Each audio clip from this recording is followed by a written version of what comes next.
कपड़ों पे आपका नजर बहुत कम जाते हैं, आज आपका नजर गया, धन्यवाद सर। सर कल बहुत अच्छा डिबेट हुआ और हमारे विपक्ष और ट्रेजरी बेंच से सबने अपने बात रखे हैं।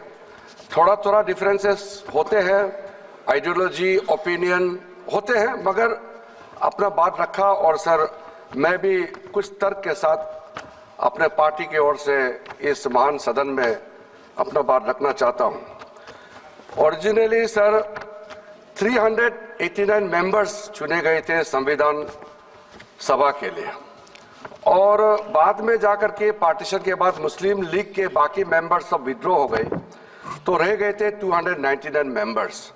और 299 मेंबर्स ने टोटल उसमें 15 महिलाएं और 8 मेजर कमिटियां और 13 माइनर कमिटियां गठन करके 2 साल 11 महीने 18 दिन कुल मिलाकर के 11 सेशंस और 165 दिन काम करके ये महान संविधान का रचना हुई है।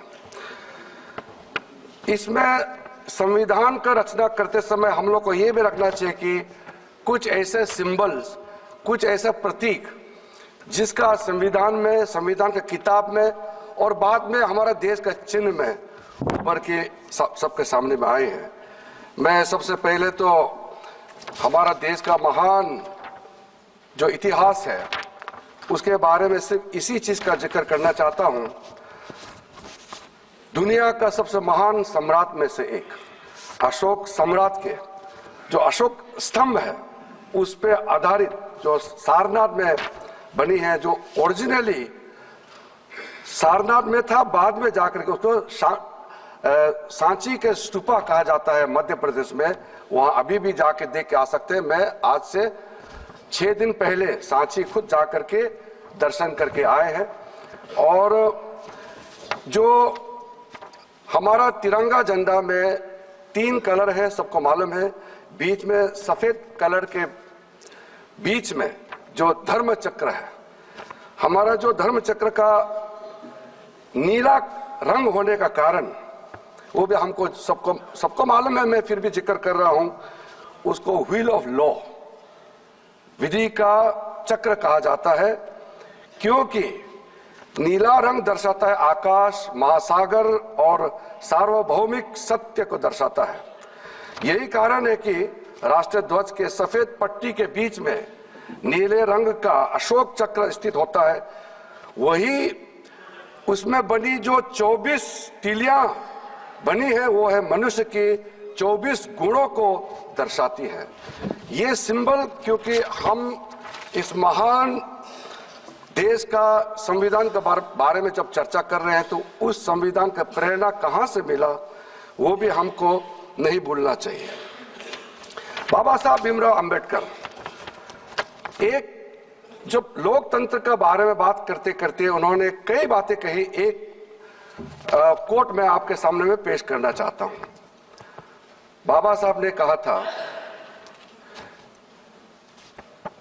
The institution where there are many rules for motions, resolutions, quorum, voting and counting of votes. Lord Buddha got this inspiration from the political systems of that time. उन्होंने मॉन्क का यूनियन को पार्लियामेंट ऑफ इंडिया से compare किया। और sir बाबा साहब ने जब अपना संविधान का रचना का ड्राफ्ट करने का शुरू किया, उसमें कई कोट्स है। मैं कुछ देर में कुछ कोट्स को आपके सामने में पेश करना चाहूंगा। फिलहाल सर कॉन्स्टिट्यूशन स्पिरिट, जिस स्पिरिट से हम आज तक 75 वर्ष पूरा हो गए हैं, उसमें लिखा हुआ जो शब्द होते हैं उसके अलावा संविधान का जो स्पिरिट है उसको भी हमने कैसे मानते हुए आगे चलने का काम किया है।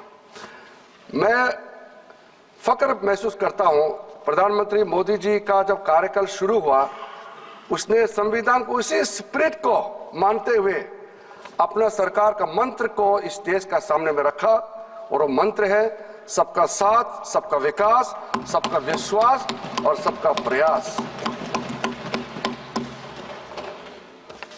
इस चीज को लेकर के हम सब भी फक्र महसूस करते हैं कि संविधान के स्पिरिट के अनुसार ही 75 वर्ष पूरा होने पर संविधान का एडॉप्शन को इस वक्त हमारा देश का राष्ट्रपति एक महिला और एक आदिवासी है, जिसको इस देश का महामहिम राष्ट्रपति का पद पर आसीन होने का मौका मिला है।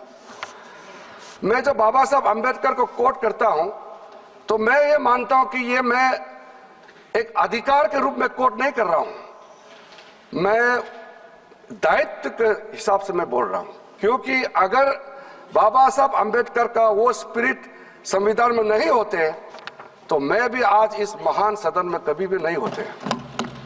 मैं एक ऐसे क्षेत्र से आया हूं, मैंने एरोप्लेन पहले देखा है, गाड़ी बाद में देखा है, क्योंकि मैं सांसद बनने के बाद ही गाड़ी का रास्ता बनाना शुरू हुआ। हमारा प्रदेश में कई गांव में 7-7, 8-8 दिन हम लोग पैदल चलते थे। और जब मैं आदरणीय प्रधानमंत्री जी ने मुझे उस जगह में बैठने का मौका दिया जिस पद पर बाबा साहब भीमराव अंबेडकर बैठे थे, जब मैं इस देश का कानून मंत्री बना, मैंने सबसे पहले उस कानून मंत्री के पद में बैठने से पहले ये समझने का कोशिश किया कि बाबा साहब अंबेडकर क्या चाहते थे, क्या क्या चीज और उसके सोच मन में था जो नहीं कर पाए, और उसने अपना कार्य पूरा करने से पहले क्या क्या चीज उन्होंने आरंभ किया। वो सुबह मैं कानून मंत्री के पद पर जाने से पहले सबसे पहले मेरा मन में यह आया कि बाबा साहब भीमराव अंबेडकर इस देश का पहला कानून मंत्री तो बना, लेकिन उन्होंने इस्तीफा क्यों दिया, इसका चर्चा लोगों के सामने में अक्सर नहीं होते हैं।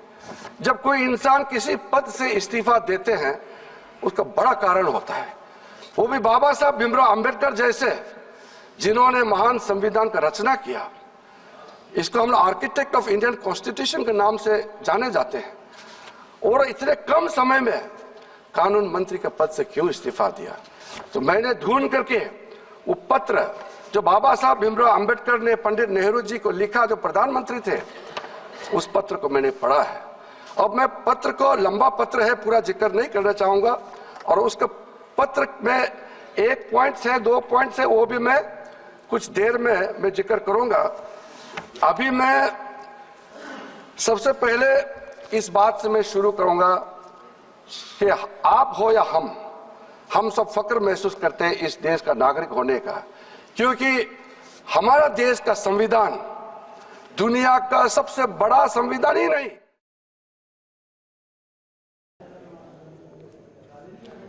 किरण रिजिजू संसदीय कार्यमंत्री लोकसभा में इस वक्त लाइव चल रहे थे, जिन्होंने संविधान को लेकर और खास तौर पर वो इमरजेंसी के दिन भी उन्होंने याद किए जब प्रधानमंत्री मोदी, तत्कालीन प्रधानमंत्री इंदिरा गांधी के उस कार्यकाल में जब संविधान को लेकर या फिर जो लगातार पक्ष की तरफ से कांग्रेस पर आरोप लगाए जा रहे हैं कि उस वक्त इन्हें संविधान याद क्यों नहीं आता जब वहां पर इमरजेंसी लगाई गई थी पूरे देश के अंदर। अब जरा आगे बढ़ेंगे।